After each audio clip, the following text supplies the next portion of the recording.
Hello ಎಲ್ರಿಗೂ, good morning. So ಇದು ನನ್ನ 30 ಡೇಸ್ ಹಾರ್ಟ್ ಚಾಲೆಂಜಿನ ಡೇ 1 ಆಗಿರುತ್ತೆ. ಆ್ಯಂಡ್ ಯೂಶಲಿ ದಿನ ಎದ್ದೋಳೋ ಹಾಗೆ ಇವತ್ತು ಬೆಳಿಗ್ಗೆ ಬೇಗ ಎದ್ದು ಆ್ಯಂಡ್ ಮನೆ ಫ್ರೆಶಪ್ ಆಗಿ ಸಿಗ್ತೀನಿ. ಆ್ಯಂಡ್ ಫ್ರೆಶಪ್ ಆಗಿ ನಾನು ಡೈಲಿ ಖಾಲಿ ಹೊಟ್ಟೆಲಿ 1 ಕಪ್ ಹಾಟ್ ವಾಟರಿಗೆ 1 ಸ್ಪೂನಷ್ಟು ಆ್ಯಪಲ್ ಸೈಡರ್ ವಿನಿಗರ್ ಹಾಕಿ ಖಾಲಿ ಹೊಟ್ಟೆಲಿ ಕುಡಿತೀನಿ. ಆ್ಯಂಡ್ ಇದು ಕುಡ್ದಿದ ನಂತರ ಸ್ವಲ್ಪ ಹೊತ್ತು ಆದಮೇಲೆ ಮಮ್ಮಿ ಕಾಫಿ ಕೊಟ್ಟರು. And coffee is my new addiction. New ಅಲ್ಲ, coffee is an addiction. And ಹಿಂಗೆ ಸ್ಮೆಲ್ ನೋಡಿ ಕುಡಿಯೋದು ಒಂಥರ ಇಷ್ಟ ಆಗುತ್ತೆ, ಅದಕ್ಕೋಸ್ಕರನೇ.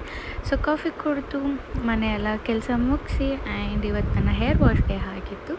ಸೊ ಹೇರ್ ವಾಶ್ ಮಾಡಿ ಜಿಮ್ಮಿಗೆ ರೆಡಿ ಆದೆ. ನಾನು ಬಂದು ಆಫ್ಟರ್ನೂನ್ ಜಿಮ್ಗೆ ಹೋಗ್ತೀನಿ. ಆ್ಯಂಡ್ ಇದಾಗಿತ್ತು ನನ್ನ ಜಿಮ್ ಔಟ್ಫಿಟ್. ಆ್ಯಂಡ್ ಜಿಮ್ಮಿಗೆ ಹೊರಟಿ ನಾನು ನನ್ನ ವಾರ್ಮಪ್ ಎಕ್ಸಸೈಸ್ ಎಲ್ಲ ಮುಗಿಸ್ಕೊಂಡೆ.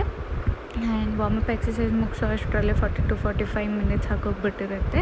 ಆ್ಯಂಡ್ ಇವತ್ತು ನನ್ನ ಶೋಲ್ಡರ್ಸ್ ಡೇ ಇತ್ತು. ಸೊ ಶೋಲ್ಡರ್ಸ್ ಡೇ ಎಲ್ಲ ಮುಗಿಸ್ಕೊಂಡು ಹಾಗೆ ಒಂದು ಸ್ಮಾಲ್ ವೀಡಿಯೋ ಕ್ಲಿಪ್ಪಿಂಗ್ ತೊಗೊಂಡೆ, ಬಿಕಾಸ್ ಔಟ್ಫಿಟ್ ಚೆನ್ನಾಗಿತ್ತು, ಬ್ಲ್ಯಾಕ್ ಅಂದ್ಬಿಟ್ಟು ಅಂತ.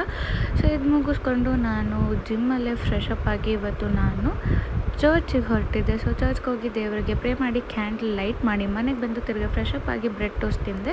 Bread toast with butter. ಮತ್ತು ಮಮ್ಮಿ ಡಿನ್ನರಿಗೋಸ್ಕರ ರೈಸ್ ಮತ್ತು ಚಿಕನ್ ಕರಿ ಮಾಡಿದರು. ಅದನ್ನು ತಿಂದು ತಿರ್ಗಿ ಫ್ರೆಶಪ್ ಆಗಿ ಆ್ಯಂಡ್ ಸ್ವಲ್ಪ ಪಿಂಪಲ್ಸ್ ಆಗಿತ್ತು ಅಂತ ಕ್ರೀಮ್ ಹಚ್ಕೊಂಡು ಲಿಪ್ ಲೈಟ್ನರ್ ಬಾಮ್ ಹಚ್ಕೊಂಡು ನನ್ನ ಡೇನ ಮುಗಿಸ್ದೆ.